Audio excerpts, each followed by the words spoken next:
대학 청년부 여러분 반갑습니다. 오늘은 구원 설명서 네 번째 시간으로 구속이라는 용어에 대해서 배워보려고 합니다. 구속이라는 단어가 사실 뉴스나 언론에서 사용할 때 굉장히 부정적인 의미에서 사용되고 있죠. 그런데 교회에서 사용하는 구속이라는 단어는 우리가 일반적으로 익숙하게 사용하는 그 구속과는 한자가 다릅니다. 오늘 우리가 배울 구속은요, 처벌하려고 죄인을 감금하는 어레스트의 의미가 아니고요. 구원할 구, 속죄할 속자를 써서 우리를 죄에서부터 구원하신다는 리뎀션의 의미입니다. 우리 잠깐 성경 말씀을 읽어볼게요. 베드로전서 1장 18절부터 19절 말씀입니다. 너희가 알거니와 너희 조상이 물려준 헛된 행실에서 대속함을 받은 것은 은이나 금같이 없어질 것으로 된 것이 아니요 오직 흠없고 점없는 어린 양 같은 그리스도의 보배로운 피로 된 것이니라. 아멘. 네, 여기 말씀에 구속과 같은 의미의 단어가 있어요. 바로 대속함입니다. 흔히 기독교에서 구원에 대해 설명할 때 종종 사용하는 표현은 거듭남 아니면 더 나아가서는 칭의 정도로 사용을 하긴 하는데, 구속이라는 단어는 신구약 성경 전체에 엄청나게 많이 등장하는데도 우리에게는 여전히 생소한 표현인 것 같아요. 그런데요, 거듭남, 칭의, 입양, 구속, 구원 다 같은 의미 안에서 사용되는 건데, 그럼에도 구속이 더욱 강조하는 부분이 있어요. 그건 바로 노예 생활에서 자유로, 속박에서 해방으로 옮겨지는 것을 보여주는 겁니다. 캄캄한 지하 감옥에 갇힌 죄수를 상상해 보겠습니다. 손과 발이 사슬에 묶여 있고 쇠창살 너머에는 중무장한 간수들이 지키고 있다고 해보죠.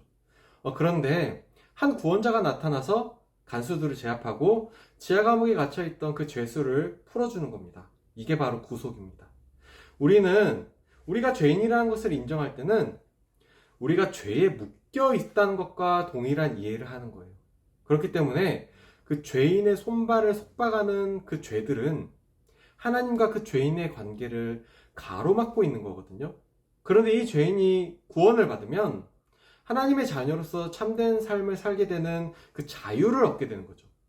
사실 구속이라는 단어에 그 헬라어 원어로 보면요, 주로 전쟁 포로의 몸값을 지불하거나 심지어 시장에서 값을 지불하고 사는 것을 말할 때 사용된 단어거든요. 당시 1세기 로마 시대에 가장 신분이 낮은 대상은 어린아이였는데, 그 중에서도 노예의 그 자녀인 어린아이였어요. 학대를 당하거나 중노동에 시달려도 그 어린아이가 어디 도움을 요청할 곳이 없었습니다. 그런데 그런 노예의 자녀 어린아이가 갑자기 대저택에서 살게 되는 특권을 누리게 되는 극적인 신분의 이동이 일어나는 걸 바로 입양이라고 지난주에 말씀드렸는데요.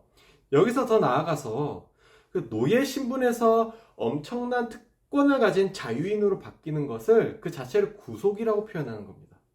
사실 우리 모두는 무언가의 종노릇하면서 살아요. 종은요, 주인에게 종속되어 있기 때문에 스스로 결정할 권한이 없죠.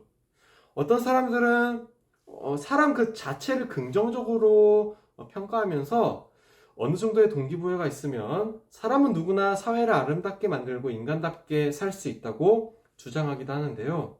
심지어 인간 스스로의 자유의지를 통해서 하나님이 건네시는 구원을 선택하고 또 유지해낼 수 있다고도 하기도 하는데, 그런데 성경에서 말하는 죄인은 이런 개념이 전혀 없습니다.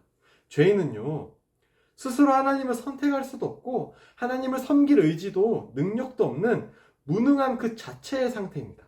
그럼 여기서 하나님이 우리에게 자유의지를 주셨다는 얘기가 충돌되는 게 아닌가 싶기도 하죠.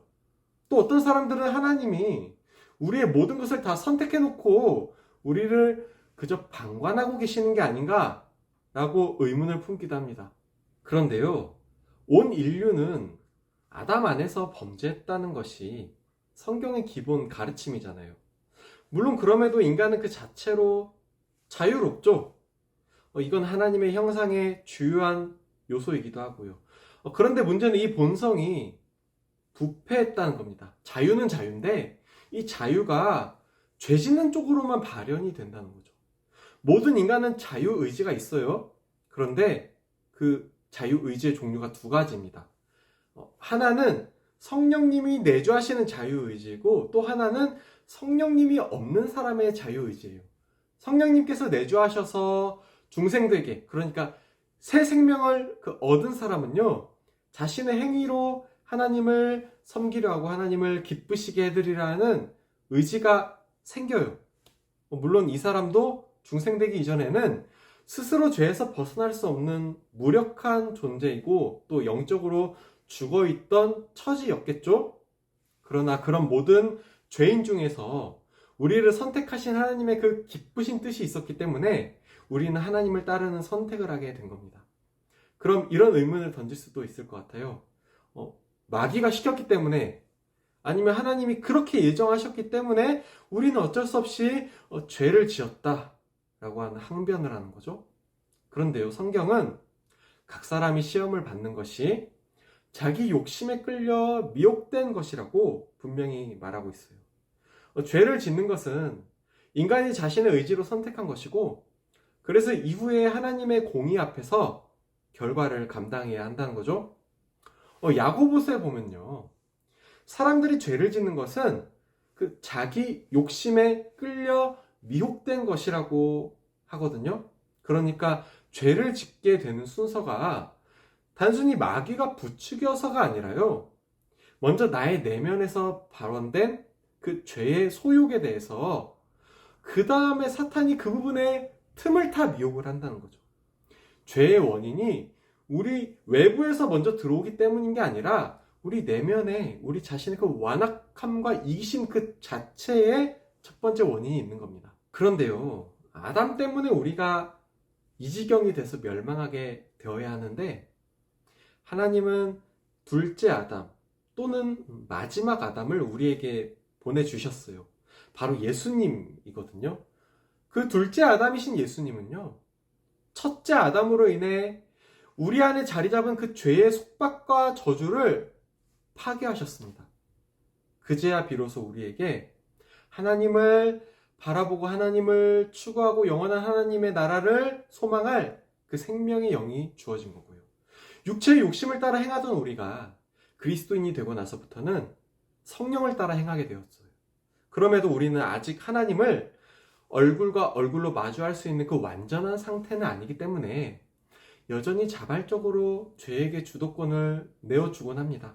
그렇지만 이제는 그 죄에서 돌이킬 능력이, 마귀를 대적할 능력이, 하나님이 기뻐하시는 그 열매를 맺을 능력이 우리에게 주어졌어요. 죄를 거절하는 법을 배우게 되었기 때문에 우리는 그리스도를 닮아가게 되는 겁니다. 이러한 구속에는요, 반드시 그 치른 값이 있어요. 성경은요, 죄인을 위해서 몸값이 지불되었고, 이 몸값은 영원한 하나님의 아들의 피라고 말하고 있어요. 예수님이 우리를 하나님 아버지께 자녀로 드리기 위해서 그 불법의 자녀였던 우리의 몸값을 예수님의 생명과 피로 대신 지불하신 겁니다. 여러분, 그렇기 때문에 우리는 여기서 우리 자신에 대해서 자랑할 것이 아무도 없겠죠. 우리는 우리 스스로 아무 값도 치르지 못했어요. 그래서 구원을 아무 자격 없이 받은 선물이자 은혜라고 하는 겁니다. 그래서 우리가 구원을 생각할수록 겸손해져야 하는 거죠. 그래서 우리가 그 은혜의 복음 앞에서 조금도 교만할 수 없는 겁니다. 네, 제가 마지막으로 고린도전서 6장 19절부터 20절 말씀 읽으면서 마치겠습니다. 너희는 너희 자신의 것이 아니라 값으로 산 것이 되었으니 그런즉 너희 몸으로 하나님께 영광을 돌리라. 아멘. 네, 다음 주에는 천국 시민권에 대해서 나눠보겠습니다. 감사합니다.